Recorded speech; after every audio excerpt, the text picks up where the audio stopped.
ஒரு தனி மனிதன், குடும்பம், சமுதாயம் இந்த மூன்று விஷயத்தையும் இணைக்கக்கூடியது அரசு. அப்படிப்பட்ட அரசு பற்றியும் அரசியல் நகர்வுகள் பற்றியும் தெரிந்து கொள்வதற்கு நம்ம சேனல் நியூஸ் ஃபோக்கஸ் தமிழை சப்ஸ்கிரைப் பண்ணி இணைஞ்சிருங்க.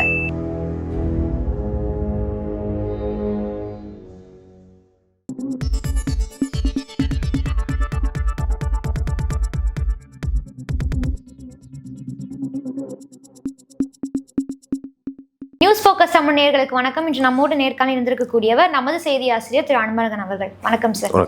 சார், திடீர்னு ஜெகதீப் தன்கர் அவர்கள் தன்னுடைய துணை ஜனாதிபதி பதவியை ராஜினாமா பண்ணியிருந்தாரு. இதனைத் தொடர்ந்து சிபி ராதாகிருஷ்ணன் அவர்களை கேண்டிடேட்டா சூஸ் பண்ணியிருக்காங்க என்டிஏ கூட்டணி. இதை நீங்க எப்படி பாக்குறீங்க? நம்ம கவனிச்சோம், இந்த மழைக்கால கூட்டத்தொடர்லேயே ஃபர்ஸ்ட் நாள் செக்ஷன்லேயே பார்த்தீங்கன்னா தன்கர் அவர்கள் திடீர்னு சொல்லி உடம்பு சரியில்லை அப்படின்னு சொல்லி தன்னோட பதவியை ராஜினாமா பண்ணிட்டாரு. அந்த மாதிரி இது வரைக்கும் எந்த மாதிரியான பேட்டர்ன் நடந்ததே கிடையாது. அப்படி திடீர்னு ஒரு முடிவுகள்லாம் ராஜ்யசபாவோட ஸ்பீக்கர் அவர் தான் நாட்டினுடைய துணை குடியரசுத் தலைவர், அவர் தன்னோட பதவியை திடீர்னு ராஜினாமா பண்ணுறதுங்கிறது அதிர்ச்சியளிக்கக்கூடிய ஒரு விஷயம். அதுக்கு பின்னாடி பல அரசியல்காரங்க இருந்துச்சுங்கிறத நம்ம அப்போவே டிஸ்கஸ் பண்ணியிருந்தோம். அதில் பெரிய அரசியல் இருந்துச்சு. ஏன்னா அவர் அந்த என்டையர் பீரியடுக்கே டோட்டலாகவே அவர் ஒர்க் பண்ணுறது தான் பிளான் வச்சிருந்தார். அவருடைய அந்த பிஸ்னஸ் கமிட்டி கூட்டத்தில் அவர் அந்த ஒரு வாரத்துக்கான ஷெட்யூல்ஸ் வச்சிருந்தார். பட் திடீர்னு ராஜினாமா பண்ணார் அப்படிங்கிறது ஒரு பெரிய சர்ச்சையான விஷயமா மாறிச்சு. மாறினதுக்கப்புறம் செப்டம்பர் 9 எலெக்ஷன் கமிஷன் குடியரசு துணைத் தலைவர் எலெக்ஷன் நடத்துகிறோம் அப்படிங்கிறது அனௌன்ஸ்மெண்ட் பண்ணாங்க. அனௌன்ஸ்மெண்ட் பண்ணதுக்கப்புறம் யார் பாஜக செலக்ட் பண்ணக்கூடிய அடுத்த கேண்டிடேட், விபி வைஸ் பிரசிடென்டோட கேண்டிடேட் யார் அப்படின்னு சொல்லி ஒரு பெரிய டிஸ்கஷன் போயிட்டு இருந்துச்சு. இப்போ அந்த இடத்துல பல பேரோட பேர் வந்துச்சு. முன்னாள் சிஜே திரு சந்திரசூட் அவர்கள் பேர், அப்புறம் மகாராஷ்டிரா ஆளுநர் சிபி ராதாகிருஷ்ணன் பேரும் அப்போது வந்திருந்தது. அதே மாதிரி பார்த்தீங்கன்னா இன்னும் பல பேர் அதில் அடிபட்டுச்சு. நிதிஷ்குமார், பீகாருடைய முதல்வராக இருக்கிற நிதிஷ்குமாரோட பேர் அடிபட்டுச்சு. பல பேர் அதில் அடிபட்டுச்சு. யார் வர போகிறாங்க, என்ன பண்ண போகிறாங்க. ரெண்டாவது பார்த்தீங்கன்னா இந்த போஸ்ட்டுக்கும் அதே மாதிரி பாஜகவுடைய நேஷனல் பிரசிடென்ட், தேசிய தலைவர் போஸ்ட் காலியாக இருக்குது. திரு ஜேபி நட்டா அவர்கள் ஆல்ரெடி தன்னோட அவருடைய அந்த டைம் பீரியட் எக்ஸ்டென்ஷனில் தான் போயிட்டுருக்கு. இப்போ அதுக்கு ஒரு எலெக்ஷன் நடக்க போகுது. அப்போ பாஜக எதை ஃபோக்கஸ் பண்ண போது, யாரை எந்தெந்த இடத்துக்கு யாரை ஃபிக்ஸ் பண்ண போகிறாங்க அப்படிங்கிறது ஒரு பெரிய எதிர்பார்ப்பாக இருந்துச்சு. ரொம்ப முக்கியமான ஒரு திருப்பமாக சிபி ராதாகிருஷ்ணனோட பேர் நம்ம அப்போவே பேசியிருந்தோம். சிபி ராதாகிருஷ்ணன் பேர் அந்த பட்டியலில் இருக்குன்னு சொல்லிட்டு அந்த காலகட்டத்தில் நம்ம டிஸ்கஸ் பண்ணியிருந்தோம். இப்போ அதுதான் ஏறத்தாழ உறுதியாக இருக்குது. ராதாகிருஷ்ணன் செலக்ட் பண்ணியிருக்காங்க. இப்போ இங்கே இதில் என்ன ஒரு டைமென்ஷன் அப்படின்னா, தமிழ்நாட்டை சேர்ந்த சிபி ராதாகிருஷ்ணன் தற்போதைக்கு பார்த்தீங்கன்னா மகாராஷ்டிராவுடைய ஆளுநராக இருக்கார். ஏற்கனவே ஜார்க்கண்டுடைய ஆளுநராக இருந்தார். இதுக்கு முன்பு பாண்டிச்சேரி மற்றும் தெலுங்கானுடைய ஆளுநராக கூடுதல் பொறுப்பு அவர் பார்த்தாரு. இந்த மாதிரியான மல்டி டைமென்ஷன் ஒர்க் பார்த்துருக்கிறாரு. அவரை செலக்ட் பண்ணது யாருன்னா ஒரு முக்கியமான ஒரு ஆர்எஸ்எஸ் கேடர், தமிழ்நாட்டை சேர்ந்த ஆர்எஸ்எஸ் கேடர் அவர். ரெண்டாவது பார்த்தீங்கன்னா தமிழ்நாட்டுடைய 2004 to 2007 அந்த காலகட்டத்தில் தமிழ்நாட்டினுடைய மாநில பாஜக தலைவராகவும் பதவி வகிச்சிருக்கிறாரு. முக்கியமான சில போர்ட்ஃபோலியோவும் அவர் வகிச்சிருக்கிறாரு. பார்க்குறோம், பார்லிமெண்ட் நிலைக்குழு தலைவரெல்லாம் இருந்திருக்கிறாரு. ஒரு முக்கியமான போர்ட்ஃபோலியோ இருக்கிறாரு. வாஜ்பாய் பேரில் நினைக்கிறேன் தமிழ்நாட்டை சேர்ந்த ஐநாவின் ரெப்ரஸன்டேட்டிவ் சில பிரச்சனை பேர் அவர் அட்ரஸ் பண்ணி பேசியிருக்காரு. அந்த மாதிரி ஒரு முக்கியமான நபர் அவர். கடந்த காலத்தில் திமுக சார்பாகவும் சரி அதிமுக சார்பாகவும் சரி கோவையிலிருந்து எம்பியாக தேர்ந்தெடுக்கப்பட்டிருக்காரு. அந்த மாதிரி முக்கியமான நபர் ஒரு டீசென்ட் பொலிட்டிஷியன், ஒரு ஆர்எஸ்எஸ்காரர் இருந்தாலும் இலக்கணேசன் ஒரு மாதிரி டீசெண்டான ஒரு ஒரு மரியாதை நிமித்தமான தலைவர் அப்படின்ற அறியப்படுவாங்க. இப்போ அண்ணாமலை மாதிரி, இப்போல்லாம் அண்ணாமலை கொஞ்சம் அடாவடி அரசியல் பண்ணுவார். அந்த மாதிரியான அரசியல் இல்லாமல் கொஞ்சம் பண்பட்ட அரசியல் பண்ண நபர்கள் இவங்களாம். அடிப்படையில் சிபி ராதாகிருஷ்ணன் பார்த்தீங்கன்னா ஒரு இடைநிலை சமூகம், கவுண்டர் சமூகத்தை சேர்ந்தவர். அந்த பெல்ட்லேயே, அதாவது தமிழ்நாட்டில் கொங்கு பெல்ட் ஸ்ட்ராங்காக இருக்குன்னு சொல்கிற மாதிரி அந்த பெல்ட் சமூகத்தை சேர்ந்தவர் அப்படிங்கிறதுனால அவர் பாஜக தங்களுடைய முக்கியமான ஒரு நபராக கருதி அவருக்கு இந்த இடத்துல ஒரு நேஷனல் அளவில் அவருக்கு ஒரு ஃபிகர், நேஷனல் ஃபிகர்ன்ற அந்தஸ்தை கொடுக்குறாங்க. ஃபர்ஸ்ட் டைம் ஒரு முக்கியமான டெவலப்மெண்ட் அதை பார்க்கும். அந்த துணை ஜனாதிபதி பதவிக்கு ஒரு கேண்டிடேட்டை ஏன் தமிழ்நாட்டில இருந்து ஒரு ஆளை சூஸ் பண்ணியிருக்காங்க? இதற்கான காரணம் என்ன? இங்கே தான் பாஜக ஒரு கணக்கு பண்ணுறாங்க. அதாவது என்னன்னா, இப்போ பொதுவாக பாஜக சில குறியீட்டு அரசியல் செய்வாங்க. அந்த குறியீட்டு அரசியல் என்னென்னா குறிப்பாக ஜனாதிபதி போஸ்ட்டை வச்சு, வைஸ் பிரசிடென்ட் போஸ்ட்டை வச்சு சில ஒரு முக்கியமான ஒரு குறியீடு அரசியல் செய்வாங்க. இப்போ ஏற்கனவே பார்த்தீங்கன்னா ராம்நாத் கோவிந்த் அவர்கள் ஒடுக்கப்பட்ட சமூகத்தை சேர்ந்தவர் நாட்டினுடைய முதல் குடிமகனாக குடியரசுத் தலைவராக இருந்தார். அவர் ஒடுக்கப்பட்ட சமூகத்தை சேர்ந்த நபர் அப்படிங்கிறதுனால அவர் கோவில்களில் தீண்டாமையால் ஒதுக்கப்பட்ட நபராக இருந்தார். நாட்டினுடைய பிரசிடென்ட்டுக்கே ஒரு கோவிலில் உள்ள நுழைய முடியாத அளவுக்கு கோவிலில் ஒரு குறிப்பிட்ட ரெஸ்ட்ரிக்ஷன்ஸ் அவருக்கு இருந்துச்சு. அப்போ அந்த பிரச்சனை ஒரு சீரியஸான பிரச்சனை இருந்துச்சு. அப்போ பாஜக அதுக்கெல்லாம் எந்த விதமான கருத்துக்களும் தெரியப்படுத்தல, செவி சாய்க்கல் அப்படிங்கிறதெல்லாம் பார்த்தோம். அதே மாதிரி பார்த்தீங்கன்னா தற்போதைக்கு பிரசிடென்ட்டாக இருக்கக்கூடிய திரு திரௌபதி முர்மு அவர்கள், அவங்க பார்த்தீங்கன்னா ஜார்க்கண்ட் பகுதியை சேர்ந்த சத்தீஸ்கர் ஜார்க்கண்ட் பகுதியை சேர்ந்த எக்ஸாக்டாக மறந்துட்ட ஸ்டேட்டு சத்தீஸ்கர் ஜார்க்கண்ட் நினைக்கிறேன். அந்த பகுதியை சேர்ந்த பழங்குடிய சமூகத்தை சேர்ந்த பெண்மணி அப்படிங்கிறனாலையோ என்னவோ தெரியல, அவங்கள பாஜக போதிய அளவில் இம்பார்ட்டன்ஸ் கொடுக்காது. முக்கியமான சில புதிய நாடாளுமன்ற அலுவல் திறப்பு கட்டடத்துக்கு அவங்க அழைக்கப்படல. அவங்க அழைக்கப்படாமலே பிரதமர் மோடி தான் அந்த அந்த இனாகிரேஷன் ஃபங்க்ஷன்லாம் செஞ்சார்னு பார்த்தோம். அவங்களுக்கான ரெப்ரசன்டேட்டிவ் குறைவாக தான் இருக்கும். எந்தெந்த இடத்துல மட்டும் அவங்களுக்கான ரெப்ரசன்டேட்டிவ் இருக்குமோ அங்கே மட்டும் தான் கொடுப்பாங்க. மற்ற எல்லா இடத்துலையும் பார்த்தீங்கன்னா அவங்களை டீப் சைலண்டில் தான் வச்சுருப்பாங்க. அது ஒரு ஏற்கனவே பாஜக இந்த மாதிரியான நபர்களை ஒரு கீ போஸ்ட்டு இந்திய அளவில் அதாவது உலகத்தை இந்திய அளவில் ரெப்ரசென்ட் பண்ணக்கூடிய முக்கியமான சில போஸ்டிங்ஸ் பார்த்தீங்கன்னா அதை வந்து ஒரு குறியீட்டு அளவில் பின்பற்றுவாங்க. இந்த இவ்வளோ பெரிய நாட்டில் ஒரு ஒடுக்கப்பட்ட சமூகத்தை சேர்ந்த நபர்களை நாங்கள் வந்து நாட்டினுடைய பிரசிடெண்ட்டாக நியமிச்சிருக்கோம். அதே மாதிரி ஒரு பழங்குடிய மக்கள் ரொம்ப பின்தங்கி இருக்கக்கூடிய பழங்குடிய மக்கள்கிட்ட இருந்து அங்கேருந்து ஒரு நபரை செலக்ட் பண்ணி நாங்கள் வந்து பிரசிடெண்ட்டாக வச்சுருக்கோம் அப்படின்ற மாதிரி ஒரு பிம்பத்தை காட்டுவாங்க. இதே மாதிரி உங்களுக்கு நல்லா தெரியும் நினைக்கிறேன். வாஜ்பாய் பேரில் வந்து 2002 வந்து பார்த்தீங்கன்னா அப்துல் கலாம் அவர்கள் கொண்டு வந்து நாட்டினுடைய பிரசிடெண்ட்டாக பாஜக தான் நியமித்தாங்க. அந்த குறியீடு நம்ம நல்லா கவனிக்கணும். இங்கேருந்து அந்த குறியீடு அவங்க டேக் ஓவர் பண்ணுறாங்க. 2002 பிப்ரவரியில் வந்து பார்த்திங்கன்னா குஜராத் கலவரம் நடக்குது. இஸ்லாமியர்களுக்கு எதிரான இனப்படுகொலைங்கிறது நடக்குது. ஒரு பெரிய சீரியஸான பிரச்சனை. அதன் பிறகு பாஜகவுக்கு வந்து ஒரு இஸ்லாமியர்களுக்கு எதிரான ஒரு வெறுப்பு பிரச்சாரம். அதாவது பாஜக வந்து பார்த்திங்கன்னா பாஜக கவர்மெண்ட், அது வாஜ்பாய் தலைமையிலான பாஜக கவர்மெண்ட் நடக்குது. அந்த கவர்மெண்ட் வந்து கூட்டணி அரசு தான். பட் அந்த அரசு வந்து இந்திய அளவில் ஒரு பெரிய கெட்ட பேர், அதாவது உலக அளவில் பெரிய கெட்ட பேர் உருவாயிடுச்சு.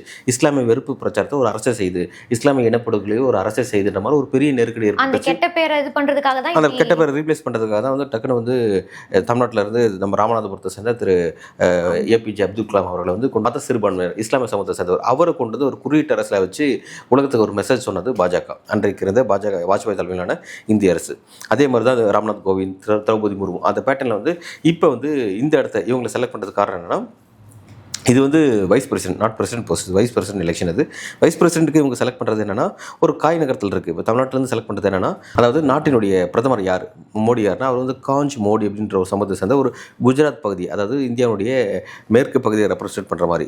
அதே மாதிரி நாட்டினுடைய பிரசிடென்ட் யார் அப்படின்னா வந்து மத்திய இந்தியா ரெப்ரசென்ட் பண்ணுவாங்க, சதீஷ்கர் நினைக்கிறேன், அந்த பகுதியிலேருந்து ஒரு பெண்மணி.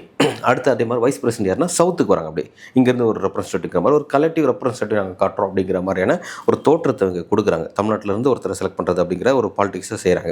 இன்னொரு விஷயம் என்ன கவனிக்கணும்னா, தமிழ்நாட்டில் எங்கேருந்து செலக்ட் பண்ணுறாங்கன்னா பாஜகவுக்கு வாக்கு வங்கி இருக்குன்னு சொல்லி அவங்க நம்பக்கூடிய அந்த பகுதி கொங்கு பெல்ட், தமிழ்நாட்டுடைய மேற்கு மாவட்டங்கள் கொங்கு பெல்ட்டில் வந்து அவங்களுக்கு கொஞ்சம் 54 வயதை எட்டிய நந்தன்குமார் ஏகே பிரபாகரன் என்ற நபர் இரத்த புற்றுநோயால் பாதிக்கப்பட்டு அதற்கு எதிராக துணிவுடன் போராடி வருகிறார். 43 வயது நிரம்பிய அவரது மனைவி மித்ராவும் அவரது 2 பெண் பிள்ளைகளும் அவரை காப்பாற்ற போராடி வருகிறார்கள். இந்த போராட்டத்தில் அவர்களின் மொத்த குடும்ப சேமிப்பையும் இழந்திருக்கிறார்கள். அவர்களால் முடிந்த அனைத்து முயற்சியும் மேற்கொண்டு விட்டார்கள். இறுதியாக பொதுமக்களை நாட முடிவு செய்திருக்கிறார்கள். அவரை காப்பாற்ற உங்களால் முடிந்த நிதியுதவியை இந்த வீடியோவில் தெரியும் QR கோட் மூலமாக அனுப்பலாம். இது பொய் செய்தி இல்லை. இதன் நம்பகத்தன்மையை அறிய இந்த வீடியோவின் டிஸ்கிரிப்ஷனில் பாதிக்கப்பட்ட நபர் பற்றியும் அவருடைய மருத்துவ பிரச்சனை பற்றியும் அதற்கான உதவியை யார் மூலமாக பெறுகிறார்கள் என்பது பற்றியும் முழு விவரங்கள் இருக்கிறது.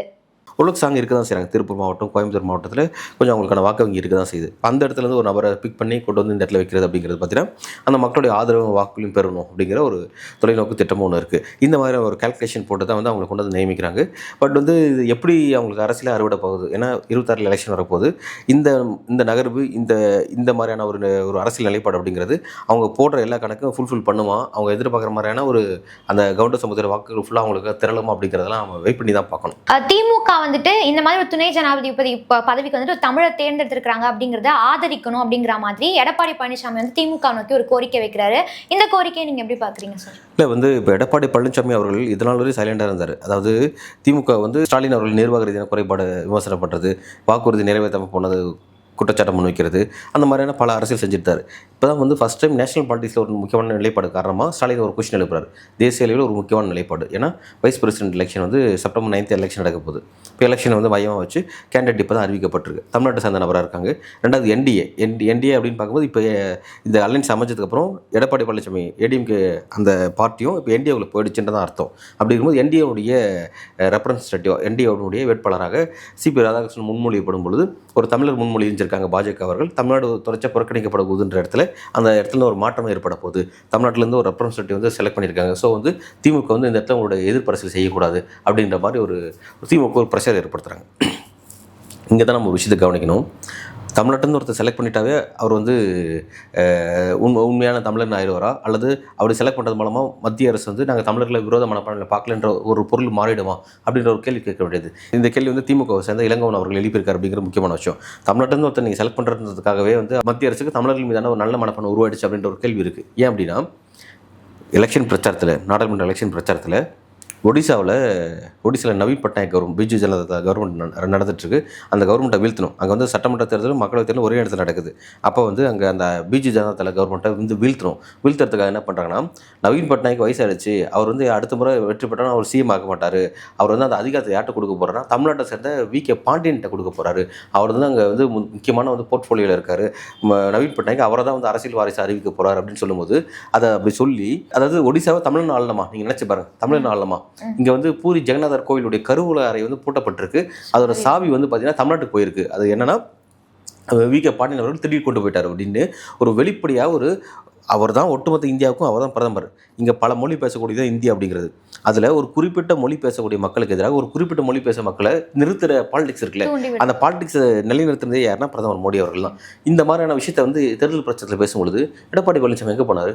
ஏன் தமிழர் தானே அசிங்கப்படுத்துகிறாங்க? ஒடிசா தமிழ்நாடு கூடமா? உங்களோட கணக்குப்படி இந்தியாவில் பிறந்த ஒருத்தனும் இந்தியாவில் எந்த பகுதியிலும் போய் வாக்காளராக மாறலாம், அங்கே ஆட்சி செய்யலாம், எல்லாமே செய்யலாம். அப்படி தானே உங்களோட பைலா சொல்லுது. அப்படி இருக்கும் நீங்கள் எப்படி இன ரீதியான வேறுபாடு நீங்கள் வந்து கருதுவீங்க? அரசியல் அமைப்பில் உங்களுக்கு அதோட உங்களுக்கு ஸ்பேஸே கொடுக்கல, நீங்கள் அதை எப்படி எடுத்து பேசுவீங்க? அவர் அப்படி மோடி அவர்கள் தேர்தல் பிரச்சாரத்தில் பேசினார். பேசும்பொழுது எடப்பாடி பழனிசாமி வாயை திறக்கலையே, எங்கே போயிட்டார் அவர்? இப்போ வந்து தமிழர் நிறுத்துறாங்க ஆதரிக்குன்னு சொல்கிறீங்க. தமிழர் நிறுத்துறாங்க ஆதரிக்குன்னு அதில் மாற்றுக்கருத்து இல்லை, நல்ல விஷயம் தான். ஆனால் இதே மாதிரி கடந்த காலத்தில் தமிழரான ஏபிஜே அப்துல் கலாம் நிலைநிறுத்திருக்காங்க, அங்கே வச்சுருக்காங்க. வச்சு அதன் மூலமாக என்ன பண்ணாங்க, தமிழர்களுக்கு என்ன செஞ்சுருக்காங்க? இப்போ தமிழ்நாட்டுக்கு வந்து ரிப்பீட்டடாக வந்து ஃபண்டு கட் பண்ணதோட சுச்சுவேஷன்ஸ் எவ்வளோ மோசமாக போயிட்டு இருக்கு தெரியுங்களா உங்களுக்கு? கல்வி ரீதியான ஃபண்டு வந்து போன நிதியாண்டு மட்டும் பார்த்தீங்கன்னா வந்து 2152 கோடி சமக்கர சிக்ஷா நிதி திட்டத்தின் கீழே கொடுக்க வேண்டிய ஃபண்டை கொடுக்கல. அதை கொடுக்காதனால என்ன தன்மை பிரச்சனை ஆச்சு? ரைட் டு எஜுகேஷன் ஆக்ட்னு இருக்குது. அதாவது ஏழை மாணவர்களை ப்ரைவேட் ஸ்கூலில் 25% அகாமடேட் பண்ணணும்னு ரூல் இருக்குது. அந்த ரூல் அடிப்படையில் பார்த்தீங்கன்னா அந்த 25% மக்களுக்கு 25% ஸ்டூடெண்ட்ஸ்க்கு கவர்மெண்ட் தான் ஃபண்டு பே பண்ணும். அந்த ஃபண்டு வந்து பே பண்ணல கவர்மெண்ட். பண்ணாதனால அந்த அந்த அந்த ஸ்கீம்ஸ் அடிப்படையில் உள்ள சேர்ந்த அந்த ஏழை குழந்தைகள் இருக்காங்க பார்த்தீங்களா, அவங்க அங்கே நிராகரிக்கப்படுறாங்க, அசிங்கப்படுத்தப்படுறாங்க. இது நியூஸில் ரிப்போர்ட்டான விஷயம், ரொம்ப தினத்தத்தில் ரிப்போர்ட் ஆயிருந்துச்சு. அங்கே எந்த அளவுக்கு பணம் இல்லாமல் அங்கே அவமதிக்கப்படுறாங்க அப்படிங்கிற விஷயம். இந்த பிரச்சனை சீரியஸான பிரச்சனையாக இருக்குது. அந்த அவமானத்துக்கான காரணம் சென்ட்ரலேருந்து ஃபண்டு வரல. ஸ்டேட் கவர்மெண்ட் வேறு ஏதாவது ஃபண்டே மடைமாட்டியாவது அவங்களுக்கு கொடுத்துருக்கணும். ஸ்டேட் கவர்மெண்ட்டு தங்களோட கடமை தவறிட்டாங்க. பாஜக எதிர்ப்பு, மோடி எதிர்ப்புங்க ரொம்ப விரிவாக நிற்பாங்க. இவங்களாவது வேறு நிதி ஏதாவது கொடுத்து அந்த 25% ஏழை குழந்தைங்களுக்கு அவங்க அது வந்து ரொம்ப மோசமான சப்ஜெக்ட். இது வந்து எனக்கு தெரிஞ்சு பிஎம்கே அன்புமணி மட்டும் அதை வந்து அட்ரஸ் பண்ண அந்த பிரச்சனையை, ஒரு முக்கியமான பிரச்சனை. இந்த மாதிரியெல்லாம் பிரச்சனை இருக்குது. ரெண்டாவது பார்த்தீங்கன்னா ரீசெண்டாக வந்து இயற்கை சீற்றம், அதில் பாதிக்கப்பட்ட நம்ம எவ்வளோ பாதிக்கப்பட்டோம், நமக்கான ஃபண்டு இன்னும் வரவே இல்லை. அந்த ஃபண்டை கேட்டால் வந்து அதை பற்றின பேச்சே இல்லாமல் இருக்குது. அதாவது வெளிப்படையாக வந்து ஒரு கர்வ மனப்பான்மையில், ஒரு அகங்கார மனப்பான்மையில் மோடி கவர்மெண்ட் நடந்துக்கிறாங்க. நிதியை கட் பண்ணுறது, ஆளுநர் மூலமாக பேரல் கவர்மெண்ட் ரன் பண்ணுறது, பல்வேறு ஸ்கீம்ஸ்க்கு வந்து ஃபண்ட் அலோகேட் பண்ணுறது கிடையாது, பட்ஜெட்டில் வந்து தமிழ்நாட்டை புறக்கணிக்கிறது, ரொம்ப சீரியஸான பிரச்சனை பண்ணிட்டு இருக்காங்க.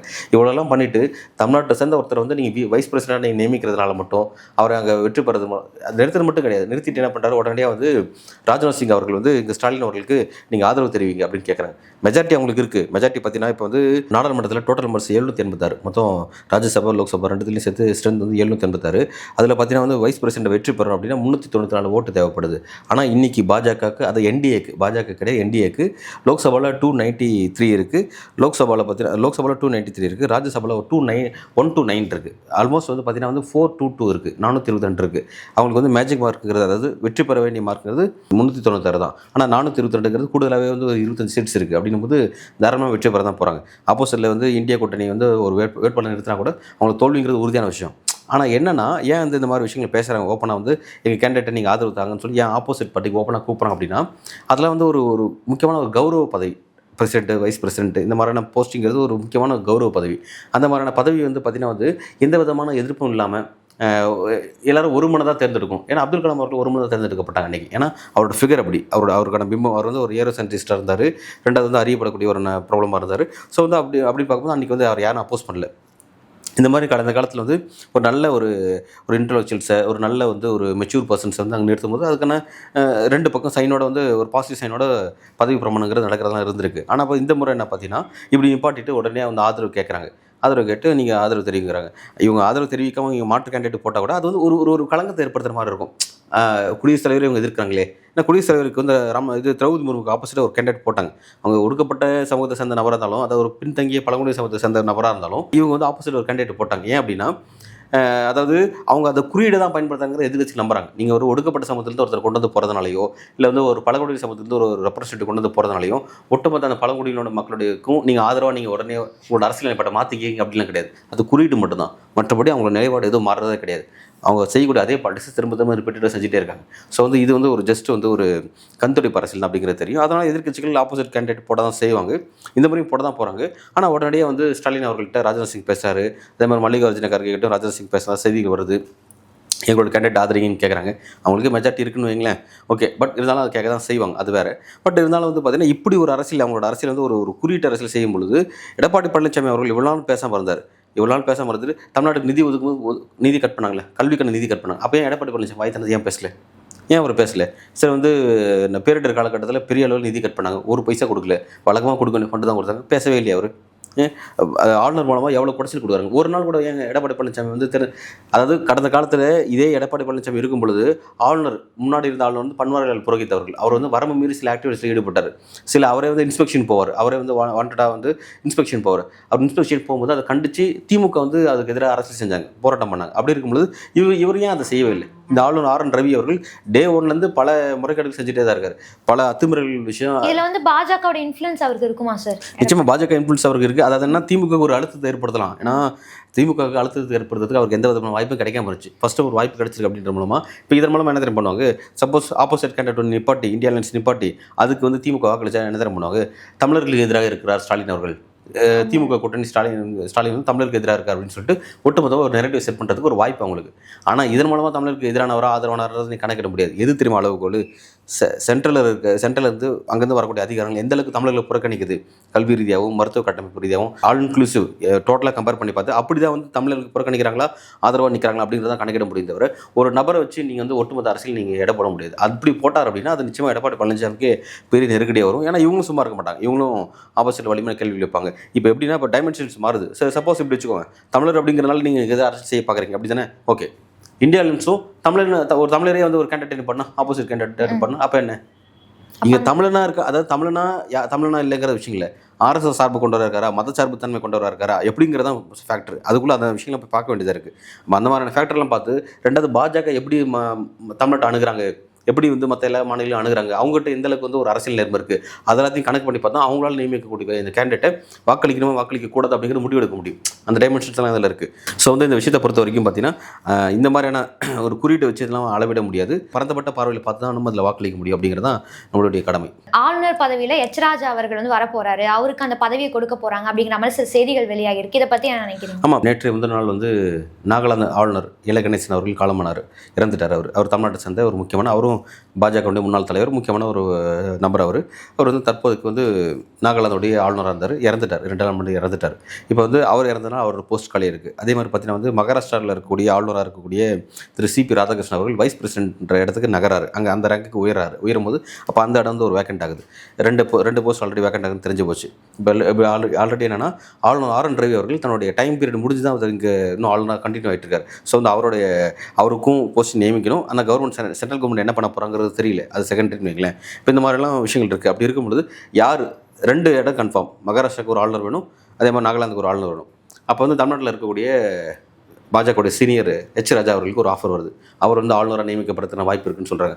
ஏன்னா ஒரே ஸ்டேட்டை சேர்ந்தவங்க அதே ஸ்டேட்டில் வந்து ஆளுநராக நியமிக்க மாட்டாங்க அப்படிங்கிற ஒரு விஷயம். அப்படி இருக்கும்போது பாஜக அந்த வழக்கத்தெல்லாம் மாற்றுறாங்க என்னன்றதான் தெரியல, அது செகண்டரி. அவங்களாம் அந்த வழக்கத்தையும் அந்த மரபையும் பின்பற்ற மாதிரிலாம் நமக்கு தெரியலன்றதை வைக்கிறோம். அவங்க அதை தான் பின்பற்ற போகிறாங்களா, அல்லது நாகாலாந்து ஆளுநருக்கு வந்து எச் ராஜா போக போகிறாரா, இல்லை மகாராஷ்டிராவில் நியமிக்க போகிறாங்களா அப்படிங்கிறது தெரியல. ஒருவேளை இதுவும் ரூமராக, ஏன்னா பல செய்திகள் கிளப்பிடுவோம், அவங்களே கிளப்பிட்டு அப்புறம் ஒன்றும் கூட ஆக்குவாங்க. ஒருவேளை வந்து ஏன்னா இப்போ அவர் படம் நடிக்கிறேன்னு இருக்கார், கந்தன்மலைன்ற படம் நடிச்சு ஒரு கதாநாயகன்ற தோட்டத்தை நோக்கி நகரார், வேறு மாதிரி அரசியலாம் செய்ய போகிறார் எச் ராஜா அவர்கள். அவருக்கு இப்படி ஒரு ஆஃபர் கொடுக்க போகிறாங்களா அப்படிங்கிறதெல்லாம் வந்து லேட்டராக, ஏன்னா ஒரு ஆளுநர் ஒரு படம் நடிச்சா எப்படி இருக்குன்னு நினச்சிப்பாங்க, அது வேறு மாதிரிலாம் இருக்கும்னு வைங்களேன். அதை நோக்கி நகரப்போ தான் என்னன்றதெல்லாம் தெரியல. பட் வந்து வெயிட் பண்ணி தான் பார்க்கணும். ஏன்னா வந்து இப்போ இந்த மான்சூன் செஷன், பார்லிமெண்ட் செஷன் முடிஞ்சதுக்கப்புறம் இந்த அப்டேட்ஸ்லாம் வரும்னு நினைக்கிறேன், யாரெல்லாம் எங்கே அப்படின்ற மாதிரியான சில இது வரும்னு நினைக்கிறேன். அதை பொறுத்து இந்த சப்ஜெக்ட்ஸ் வந்து அடுத்த கட்டம் எப்படி நகருதுங்கிறத நம்ம பொறுத்து இருந்து தான் பார்க்கணும். துணை ஜனாதிபதி பதவி குறித்தும் ஆளுநர் பதவி குறித்தும் உங்களுடைய கருத்துக்களை பகிர்ந்து கொண்டீங்க. மிக்க நன்றி சார். நன்றி.